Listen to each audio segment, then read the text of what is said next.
All right, better late than never. How to dance at a public party, week 5. We talked about masculine versus feminine dancing. Of course, all that means is contemporary American culture perceives certain movements as more masculine or more feminine. So I don't care what you do, you can choose whatever dances or steps you like, but you might want to know how other people are going to perceive those movements.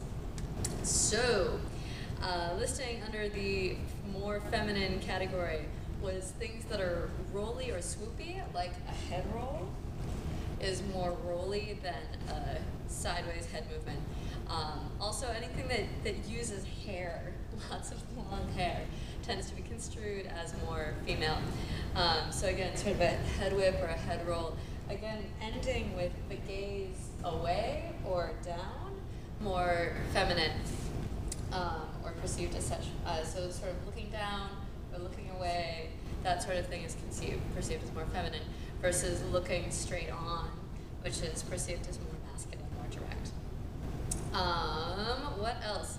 Perceived as more feminine, arms in, so bringing the arms in close to the body, whether actually touching the body or touching the head or the hair or the face, whatever. Any of these sorts of arms in movements would be conceived as more feminine. Especially anything touching the body is usually perceived as more feminine. If the guys are doing this, yeah, it looks a little funny. Yeah.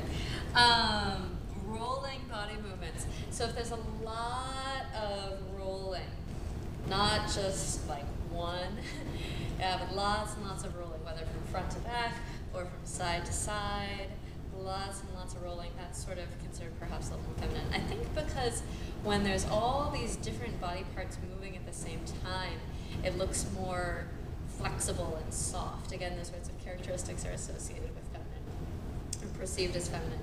So if I'm rolling, my arms and my legs and my hips, everything's sort of moving in different directions at different times, that might be perceived as more feminine.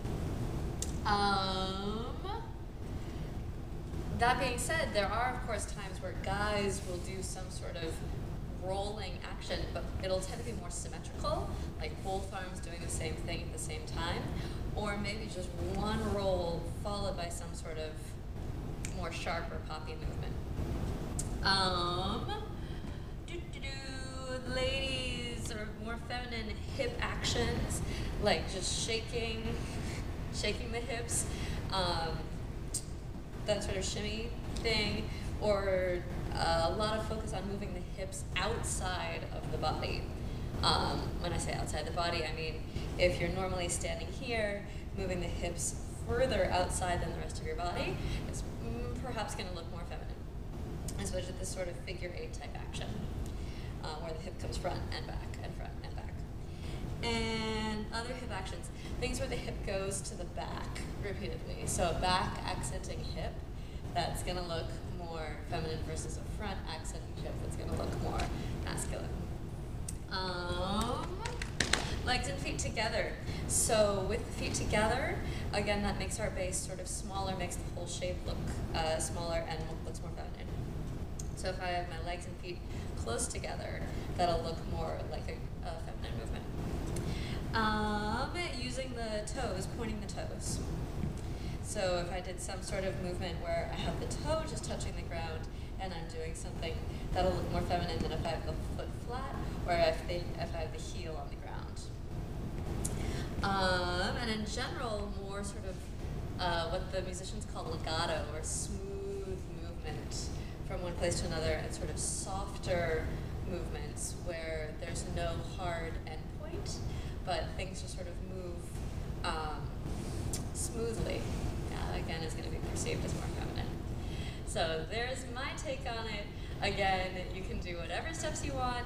I'm not telling guys that they have to move this way, girls have to move that way. I'm just saying this is sort of the perception of certain kinds of movement in our culture today.